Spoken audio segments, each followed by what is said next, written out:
বন্ধুগণ, আমার ভাইয়েরা, আমার নবী আপনার জন্য আমার জন্য কি দুঃখ করেছেন, কি কষ্ট করেছেন শুনেন। কিয়ামতের ময়দানে আমার বন্ধুগণ, আমার ভাইয়েরা, আমার নবী ছাড়া আপনি নাজাত পাবেন না, মুক্তি পাবেন না। নবীকে কিন্তু ভালোবাসতে হবে। আপনার নামাজটা আবল তাবল নামাজ হলে হবে না, আমার নবীর তরিকা অনুযায়ী হতে হবে, নবীর তরিকা অনুযায়ী হতে হবে। আমার নবীর তরিকা অনুযায়ী যখন নামাজ পড়বেন তখন আপনার আল্লাহর নবীর প্রতি মহব্বত চলে আসবে। আল্লাহর নবীর প্রতি যদি মহব্বত চলে আসে তাহলে লাভটাকে শুনেন। আমার আল্লাহ বলেন, কুল ইন কুনতুম তুহিব্বুনাল্লাহ ফাত্তাবিউনি ইউহিব্বুকুমুল্লাহ আগফির লাকুম যুনুবাকুম ওয়াল্লাহু গফুরুর রহিম। আমার আল্লাহ ডাক দেয়া বলেন, এ পৃথিবীর মানুষেরা, তোমরা আমি আল্লাহর ভালোবাসা চাও, আমি আল্লাহর ভালোবাসা যদি পাইতে চাও আবার নবীকে অনুসরণ করো। অর্থাৎ নবী যেমন ভাবে চলেছে, নবীর চরিত্রটা যেমন ছিল, নবীর নামাজটা যেমন ছিল, নবীর চলাফেরা যেমন ছিল, তোমার চলাফেরা, তোমার নামাজ, তোমার চরিত্র এমন করো। যদি করতে পারো, আমার আল্লাহ বলছেন আমি আল্লাহ তোমাকে ভালোবাসবো। শুধু ভালোবাসা না, বরং আমি আল্লাহ রব্বুল আলামিন তোমার জীবনের গুনাহ মাফ করে দিব। বলেন সুবহানাল্লাহ। একজন নবী আসিল গো সোনার মদিনায়, ওরে যাহার প্রেমে মজনু হলো। বন্ধুগণ, আমার ভাইয়েরা, আমার এজন্য খুতবা লম্বা করব না। আশা করি আপনারা আজকের মাহফিলের লাভটা বুঝতে পেরেছেন। কি পারছেন না? ইনশাআল্লাহ আল্লাহ কবুল করুক, জোরে বলেন আমিন। সম্মানিত ভাইরা আমার, চলুন এবার আমরা আমাদের মাহফিলের মেন পয়েন্টে চলে যাই। আপনারা জানেন আমি খুতবার মধ্যে সূরাতুল আল ইমরান থেকে একটি আয়াত তেলাওয়াত করেছি। আল্লাহ বলছেন, উল, হে নবী আপনি বলে দেন, ইন কুনতুম, যদি তোমরা, ইন মানে যদি, কুনতুম মানে তোমরা, তুহিব্বুনা তোমরা ভালোবাসতে চাও, কারে? আল্লাহ, আল্লাহকে। যদি তোমরা আল্লাহকে ভালোবাসতে চাও, ফাত্তাবিউনি, হে নবী বলে দেন, আমি আল্লাহকে ভালোবাসতে হলে সরাসরি আল্লাহর ভালোবাসা পাওয়া যাবে না। তাদের সুরাত আর সিরাত এ দুটা যেন আপনার মতন হয়। জোরে বলেন সুবহানাল্লাহ। ভাই, আমরা আল্লাহর ভালোবাসা চাই কি চাই না? কারা কারা চাই? দু হাত তুলে দেখান, লিল্লাহি তাকবীর। আল্লাহ কবুল করুন, জোরে বলেন আমিন। তাহলে আমরা কার ভালোবাসা চাই? আরো জোরে বলেন। আল্লাহ বলছেন, আমার ভালোবাসা যদি চাও তাহলে আমার রসুলের সিরাত সুরত দুইটাই গ্রহণ করো। সিরাত মানে রসুল্লাহর মতন চরিত্র হতে হবে। কার মতন? আরো জোরে বলেন। আচ্ছা, আমার রসুল কি সুদ খাইছে? ভাই কথা কয় না, কথা কয় না। আমার রসুল কি ঘুষ খাইছে? আমার রসুল কি পরের জন্য আইল ঠেলছে? আমার রসুল কি মিথ্যা কথা কইছে? আমার রসুল কি আলেমদের গালি দিয়েছে? আমার রসুল কি কাউকে মিথ্যা মামলায় ফাঁসাইছে? কথা কয় না, কথা কয় না, কথা কয় না। তাহলে আপনি আল্লাহ রসুলকে, আল্লাহকে যে ভালোবাসতে চাইছেন, তা রসুলের মতন সিরাত তৈরি করবেন না। আপনি কেন ঘুষ খান? আপনি কেন সুদ খান? সুদ হারাম, ঘুষ হারাম, এ কথা কে জানে না? কথা কয় না, কথা কয় না। বাংলাদেশে একটা গুনাহ সবাই যায়নি করে। কয়টা গুনাহ ভাই? সেটা হলো সুদের গুনাহ। কথা কয় না। যিনি সুদ দেন তিনিও জানেন গুনাহ, যিনি সুদ নেন তিনিও জানেন গুনাহ, যিনি সুখে সুদের সাক্ষী থাকেন তিনিও জানেন গুনাহ, তারপরও খাই, তারপরও। আমার এই কথাই মনে হয় কষ্ট পাচ্ছেন মনে হয়। ও ভাই, আজ বর্তমান ওয়াজ মানে আওয়াজ হয়ে গেছে। আমি এসেছি আপনার জীবনের পরিবর্তন করতে। আমার দেশের মানুষ কত আছে জানেন? আমার চেয়ে বড় টুপি, আমার চেয়ে বড় লম্বা জুব্বা দেখে মনে হবে কেবল জান্নাত থেকে পালিয়ে আইছে। খোঁজ নিয়ে দেখেন গ্রামে সবচেয়ে বড় সুদ করে ওই বেটাই। কথা কয় না, কথা কয় না। সুদ ঘুষ হারাম, সুদ ঘুষ হারাম সেটা নতুন করে বলবো কেন? সুদ ঘুষ হালাল তো নাই, ভালো করে তুমিও জানো। কথা বলতে ঠিক কিনা? সুদের টাকায় আজকে তুমি করছো বাড়ি, করছো ঘর, কি জবাব দিবে তখন যখন যাবে কবর ঘর? থাকতে সময় হও হুঁশিয়ার, থাকতে সময় হও হুঁশিয়ার, রবের হুকুম তুমি মানো। সুদ ঘুষ হালাল তো নাই, ভালো করে তুমিও জানো। কথা বলুন ঠিক কিনা? সম্মানিত বন্ধুগণ, আমার ভাইয়ের আমার, তাহলে এই যে আমরা কি নবীর চরিত্রে আসতে পেরেছি? রসুল সুদ খান নাই, ঘুষ খান নাই, মিথ্যা কথা বলেন নাই, ওজনে কম দেন নাই, খাদ্যে ভেজাল দেন নাই। আপনার চরিত্রটাও রসুলের মতন হতে হবে। এবার রসুলের সুরাত কি ছিল? রসুলের কি লম্বা দাড়ি ছিল ভাই? জোরে বলেন, জোরে বলেন। রসুলের কি লম্বা দাড়ি ছিল? রসুলের মুখে দাড়ি ছিল, রসুলের গায়ে লম্বা জামা ছিল। এখন আপনি রসুলুল্লাহর উম্মত দাবি করেন, কিন্তু আপনার চেহারা দেখলে এহুদির চেহারার মতন লাগে। কথা কয় না, কথা কয় না। তাহলে কি হবে নাকি? আপনি বলেন রসুলুল্লাহর আল্লাহকে ভালোবাসতে চান, তা আমার রসুল এই মাহফিলেরও সভাপতি ছিলেন, আবার যাত্রারও সভাপতি ছিল নাকি? আছে কি না? আছে নাকি? কিছু লোক আছে মাহফিলেরও সভাপতি, প্রধান অতিথি, আবার এলাকায় যে যাত্রা হবে মমতাজ নাচবে ওখানেও। কথা কয় না, কথা কয় না। নামের আগে দেখো আল্লাহ লিখাটার, মদের আসরে সে থাকে, শুধু ঘুষেরা জানি আছে যত অন্যায় একটু আড্ডু করে থাকে। এমন চরিত্রের মানুষ রূপী যারা, তাদেরকে কেমন লাগে বলেন? ভণ্ড ভণ্ড লাগে যে ওদের, ভণ্ড ভণ্ড লাগে, ঠিক কিনা? সম্মানিত বন্ধুগণ, আমার ভাইরা, আবার তো আল্লাহ বলছে কুল ইন কুনতুম তুহিব্বুনাল্লাহ, হে নবী আপনি বলে দিন যদি তোমরা আল্লাহকে ভালোবাসতে চাও ফাত্তাবিউনি, তাহলে এটা ফা। সুতরাং অতএব যেহেতু তুমি আল্লাহকে ভালোবাসতে চাও, তাহলে তোমার জন্য করণীয় হলো, আল্লাহ শর্ত দিচ্ছেন, তাহলে করণীয় শোনো, ফাত্তাবিউনি, রসুলকে অনুসরণ করো। কাকে অনুসরণ করবেন? রসুলকে অনুসরণ করো, রসুলের সাথে সম্পর্ক তৈরি করো। এখন রসুলের সাথে সম্পর্ক তৈরি করতে হবে কোন স্টাইলে? আমার রসুলকে আমার রসুলের সাহাবাই কেরাম যেরকম ভালোবেসেছেন, আপনাকেও সেরকমই ভালোবাসতে হবে। কথা বলুন, ঠিক কিনা? তো রসুলের ভালোবাসা সাহাবাই কেরাম কেমন ছিল? আমার রসুলকে আমার রসুলের সাহাবাই কেরাম জীবন দিয়ে ভালোবেসেছেন। কথা বলুন, ঠিক কিনা? কেমন ভালোবেসেছেন? একটা ঘটনা আমি আপনাদের সামনে পেশ করতে যাচ্ছি, আপনাদের কি কষ্ট হবে? দেখেন, রসুলের সাহাবীদের খুব বড় সাহাবীর ঘটনা বলবো না, একটা ছোট্ট সাহাবীর ঘটনা বলেই আমি ইতি জানতে যাচ্ছি ইনশাআল্লাহ।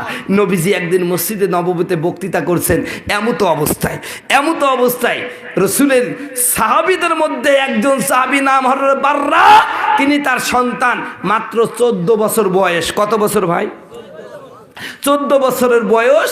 এমন একটা সাহাবী নাম হযরত তলহা রাদিয়াল্লাহু তাআলা আনহু, তলহা ইবনে বাররা, তলহা রাদিয়াল্লাহু তাআলা আনহুকে নিয়ে আসলেন। সম্মানিত বন্ধুগণ, আমার ভাইয়েরা, আমার হযরত তলহা রাদিয়াল্লাহু তাআলা আনহু যখন আসলেন, আল্লাহ রসুল বক্তৃতা শেষ করে সাহাবায়ে কেরামকে বললেন, সাহাবায়ে কেরাম তোমরা এখন চলে যাও, আমি অন্য কাজের দিকে মনোনিবেশ করি। প্রিয় ভাইয়েরা আমার, সবাই চলে গেল। ওই যে 14 বছরের যে বালকটা, ও যায় না, আমার রসুলের দিকে সুন্দর করে তাকিয়ে আছে। কার দিকে তাকায় আছে? রসুলের দিকে তাকাইছেন। রসুল তার মায়ার চাহুনি দেখে, মায়ার স্টাইলের তাকানো দেখে আমার রসুলের কলিজা ঠান্ডা হয়ে গেছে। বলেন সুবহানাল্লাহ। ডাক দেয়া বলছেন, কি ব্যাপার, তুমি আমার দিকে এইভাবে তাকাই আছো কেন? ডাক দেয়া বলছেন, হুজুর আমি আপনাকে ভালোবাসি। জোরে বলেন সুবহানাল্লাহ। কত বছর বয়স ভাই? আমার রসুলকে কি বলছে? হুজুর আমি আপনাকে ভালোবাসি। কয় কতটুকু ভালোবাসে? কয় হুজুর সবচেয়ে বেশি ভালোবাসি। বলেন সুবহানাল্লাহ। কয় তোমার বাবার চেয়েও? কয় হুজুর আমার বাপ তো দূরে থাক, পৃথিবীর সবার চেয়ে বেশি ভালোবাসি। বলেন সুবহানাল্লাহ। আমার রসুল বলতেছেন, তুমি আমাকে কতটুকু ভালোবাসো আমি তোমাকে পরীক্ষা করব, না হলে বিশ্বাস করব না। জোরে বলেন সুবহানাল্লাহ। ডাক দেয়া বলছেন, হুজুর আপনি আমাকে পরীক্ষা করতে পারেন। সুবহানাল্লাহ বললেন না ভাই? আমার রসুল বলছেন, ঠিক আছে পরীক্ষা করছি। তোমার বাবা ওই যে বাররা, তাই না? হ্যাঁ হুজুর ওই যে বাররা আমার বাবা। রসুল বলছেন, তরবারিটা নাও, যাই এক কবে তার কল্লাটা কাইটে আনো। রসুল যেই বলতে দেরি, তরবারি নিয়ে ছুট দূর দিয়েছেন, বাবার কাল্লায় মারবে। এমন তো অবস্থায় রসুল রসুলের আদেশ মানা যেমন ফরজ, নিষেধ মানাও আল্লাহর নবী, মায়ার নবী গো, আপনি নবী আবার জান্নাতের সরদার। ঠিক কিনা? জিকির করেন লা ইলাহা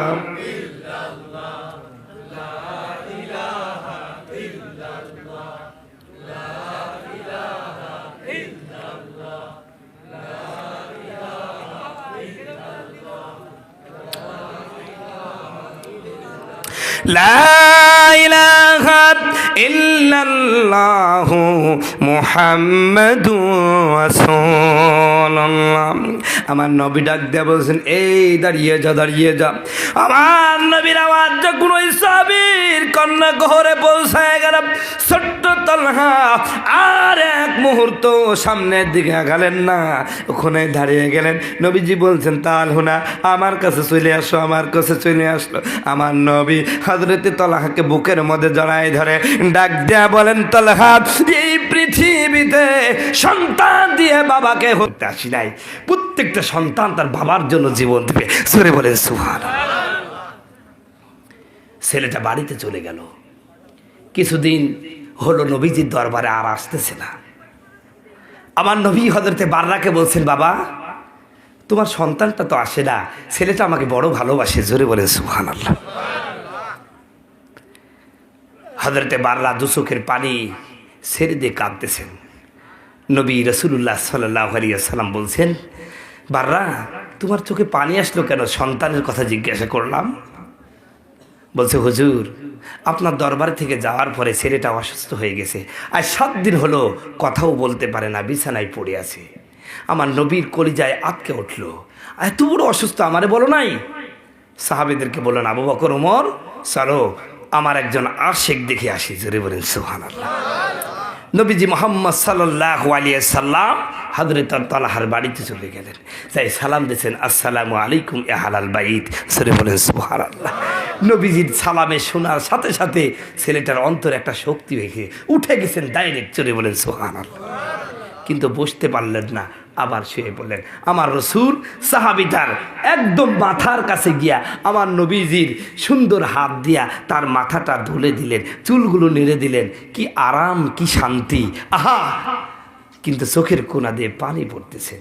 রসুল তাকে খুব ভাবে সুন্দর করে বোঝালেন, খুব সান্ত্বনা দিলেন, দিয়ে বললেন, তুমি চিন্তা করো না, আল্লাহ তোমার সাথে আছে। জোরে বলেন সুবহানাল্লাহ। ছেলেটা যখন ঘুম এসে গেলেন, আমার নবী বের হয়ে আসলেন। হযরতে বাররাকে বলেন, বাররা রে, তোর সন্তানের দিকে তাকিয়ে দেখেছি, আমার রব তারে ডাকতেছেন, হয়তো বা বাঁচবে না, তবে তোর সন্তানকে আমিও ভালোবাসি। অতএব তোর সন্তানটা যদি মারা যায় আমাকে খবর দিবি, আমি নিজে তারে গোসল করাবো, কাফন দিব, কবরে নামলো, জানাজা পড়াবো। জোরে বলেন সুবহানাল্লাহ। এ কথা বলে আমার নবী রওনা হয়ে গেলেন। কিছুদূর যাইছে, এমন তো অবস্থায় ছেলেটার ঘুম ভেঙে গেল। ডাক দিয়ে বলেন, আব্বা, আমার রসুল আমার জানাজা পড়াতে চেয়েছে, আমার মৃত্যুর সংবাদটা তাকে জানাতে বলছেন। আব্বা অবশ্যই জানাবেন, তবে যদি আমি আজকে রাতের মধ্যে মারা যাই আমার রসুলকে এই খবরটা দেবেন না। বাবা এক ধমক দিয়ে দিছে, কি কস? যেই রসুলের জানাজা আর যেই রসুলের দাফন পেলে তোর জীবন তো কিসমত খুলে যাবে। জোরে বলেন সুবহানাল্লাহ। আর তুই বলছিস খবর দিবি না? কয় না, খবর দিবেন না। কয় কেন? হযরতে ছোট্ট তালহা বলেন, হে আমার বাবা শোনেন, আমার বাড়ি থেকে মসজিদে নববী, নবীজির বাড়ি প্রায় 3 কিলোমিটার রাস্তা। এই 3 কিলোমিটার রাস্তার মধ্যে অসংখ্য মুনাফিকের বাড়ি, অসংখ্য ইহুদির বাড়ি। ওরা প্রতিনিয়ত আমার নবীর বিরুদ্ধে ষড়যন্ত্র করে, আমার নবীকে মেরে ফেলতে চায়, আমার নবীকে কষ্ট দিতে চায়। রাতের গভীরে যদি আপনি আমার নবীকে বলেন, ও ইয়া রাসূলুল্লাহ, ইয়া হাবিবাল্লাহ, আমার কলিজার টুকরা সন্তানটা মারা গেছে, ও বাবা আপনি যতটা না ভালোবাসেন আমার রাসূল আমাকে তার চেয়ে বেশি ভালোবাসে। আমার মৃত্যুর কথা শুনলে যত রাত্রি হোক আমার নবী আমার বাড়িতে চলে আসবে। বাবা বলেন তো, আমার নবী রাত্রি গভীরে যখন এই ইহুদিদের বাড়ির উপর দিয়ে এই রাস্তা ধরে আমার বাড়িতে আসবে, ইহুদিরা যদি আমার নবীকে মেরে ফেলে আর মুনাফিকরা যদি আমার নবীর প্রতি আক্রমণ করে ফেলে, তাহলে কিয়ামতের ময়দানে আমার আল্লাহকে কি জবাব দিব? একজন নবী আসিল গো সোনার মদিনায়, একজন নবী আসিল গো সোনার মদিনায়। ওরে যাহার প্রেমে মজনু হলো, যাহার প্রেমে মজনু হলো খুদের বানায়, একজন নবী আসিল গো সোনার মদিনায়। ওরে যাহার আগমনের তরে কাবা যুগে সেজদা করে গো। তিনি আমার মায়ার নবী, তিনি আমার মায়ার নবী, শাহে মদিনা একজন নবী আসিল গো সোনার মদিনায়। সম্মানিত বন্ধুগণ, আমার ভাইরা, আমার নবী মুহাম্মদ রাসূলুল্লাহর জন্য হযরত তালহা ডাক দিয়ে বলেন, বাবা আমার বাড়ি থেকে নবীজির বাড়ি 3 কিলোমিটার রাস্তা, অসংখ্য ইহুদি ছাড়া আর মুনাফিকদের বসবাস। আমার নবীকে যদি মেরে ফেলে আমার আল্লাহর সামনে কি জবাব দেব? না, আমার নবীকে খবর দিবেন না। আমার বন্ধুগণ, আমার ভাইরা, এই কথা বলার পরেই কিছুক্ষণের মধ্যেই মারা গেল। প্রয়োজনীয় যারা লোক ছিল, পরিচিত যারা লোক ছিল, ওদের দিয়ে জানাজা হয়ে গেল। কয়েকদিন পরে নবীজি জিজ্ঞাসা করলো, কি ব্যাপার বাবা, তোমার সন্তানের খবর কি? ডাক দেয়া বলে, ইয়া রাসূলুল্লাহ, আমার সন্তান মারা গেছে। আমার নবী ডাক দেয়া বললেন, আমারে খবর দিলা না কেন? তখন সমস্ত ঘটনা বর্ণনা করলেন। আমার নবী বললেন, আরে তলহা, আমার ভালোবাসা এইবার প্রমাণ করে দিলি তুই আমাকে বেশি ভালোবাসি। সাহাবায়ে কেরামকে নিয়া নবীজি হযরতে তলহার কবরে গিয়া বললেন, রব্বুল আলামিন, আমার ছোট্ট তলহা আমার প্রতি যে ভালোবাসা দেখাইছে, আমি নবী আমার কলিজা ঠান্ডা হয়ে গেছে। আয় আল্লাহ, আমি যেমন খুশি হয়ে গেছি, আমি যেমন শান্ত হয়ে গেছি, আমার কলিজা যেমন ভরে গেছে, তুমি আমার তলহার জন্য, আমার তলহার জন্য তুমি তার বন্ধু হয়ে যাও। জোরে বলেন সুবহানাল্লাহ। আল্লাহর নবী, মায়ার নবী গো, আপনি নবী আমার জান্নাতের সরদার।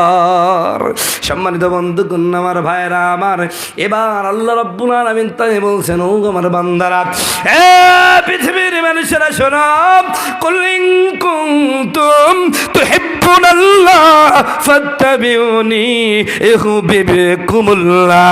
এ নবীরা, যদি আমি আল্লাহর ভালোবাসা পাইতে চাই, তাহলেই আপনাকে সূরাতে সিরাতে যেন আপনাকে অনুসরণ করে, আপনাকে ভালোবাসে। আপনি ছাড়া আমি আল্লাহর ভালোবাসা ইম্পসিবল। ধরে বলেন সুবহানাল্লাহ। এবার আপনারা প্রশ্ন করতে পারেন, হুজুর গো, আমরা যদি আমার নবীকে ভালোবাসি তাহলে আমাদের লাভটা কি হবে? আমরা লাভ ছাড়া চলবো না।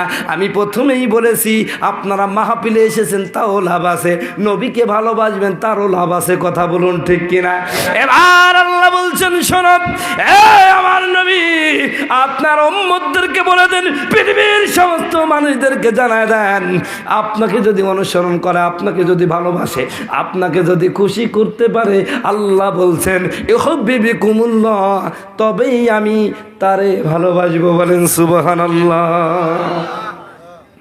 যদি নবী আপনাকে অনুসরণ করে, আপনাকে ভালোবাসে, আপনার স্টাইল যদি গ্রহণ করে, আমি আল্লাহ তোমাকে আমি তাদেরকে ভালোবাসবো। বলেন সুবহানাল্লাহ। শুধু ভালোবাসবে না, আল্লাহ বলছেন ওয়া ইয়াগফির লাকুম যুনুবাকুম, আমি তাদের জীবনে যত গুনাহ আছে সব গুনাহ মাফ করে দেবো। জোরে বলেন সুবহানাল্লাহ। সুতরাং নবীর ভালোবাসা চাই কি চাই না? কারা কারা চান তো হাত তুলে দেখান। লিল্লাহু তাকবীর। প্রিয় ভাইরা আমার, রসুলকে আমরা সবাই ভালোবাসি, এতে কোনো সন্দেহ নাই। এখানে যদি কেউ রসুলের নামে কটূক্তি করেন, তারে পিটাইয়া চামড়া তুলে দিবে, এতে কোনো সন্দেহ নাই। আপনারা জানেন, কয়েকদিন আগে গত পরশু দিন ময়মনসিংহের ভালুকায় এক বালায়নের বাচ্চা আমার নবীকে গালাগালি করেছিল। সে ওইখানকার লোকজন অবশ্য অন্যায় করেছে, এরকম মারার কথা ইসলামে নেই। ওরে মারছে, মারার পরে আবার আগুন ধরে পুড়িয়ে দিয়েছে। কথা কয় না, কথা কয় না, মনে নাই? আপনারা শোনেন নাই? ময়মনসিংহের ভালুকায় এক হিন্দুর বাচ্চা আমার নবীকে গালাগালি করছিল। এই জন্য সেইখানকার তৌহিদি জনতা ওরে পিটাইছে কেন? এরও একটা কারণ আছে। কারণ আমার দেশে কারণ নেতার বিরুদ্ধে, নেত্রীর বিরুদ্ধে কথা বললে বিচার হয়, অথচ রসুলুল্লাহর বিরুদ্ধে কেউ গালি দিলে শুধু ধরে 2 বছর জেলখানায় জামায়াতের করে আবার ছাড়ি দেয়। কথা কয় না। আমি বারবার বলেছি, বিগত সরকারের আমেলও বলেছি এবং এই বছরও বলছি, ডক্টর ইউনূস, আপনি তো সকলের দাবি দামা মানলেন। আমরা এই দেশের যারা উলামায়ে কেরাম, আমরা কিন্তু কোনো দাবি করেছি। কত স্যাররাও আছে 30,000 বেতন পায়, তাও আবার আরও বেতন বাড়ানোর জন্য আন্দোলন করে মাঠটার খাই দিয়ে চলে আসলো ভাই। আচ্ছা, আমরা গেছি কথা কয় দেখেন, আমরা গেছি। আমাদের একটাই দাবি, আপনি যাই হন না কেন, আমাদের একটাই দাবি যে আগামীতে যদি কোনো কুলাঙ্গারের বাচ্চা আমার নবীকে গালি দেয়, তার সর্বোচ্চ শাস্তি মৃত্যুদণ্ড বাংলার আইনে, বাংলার সংসদে পাস করতে হবে। কারা কারা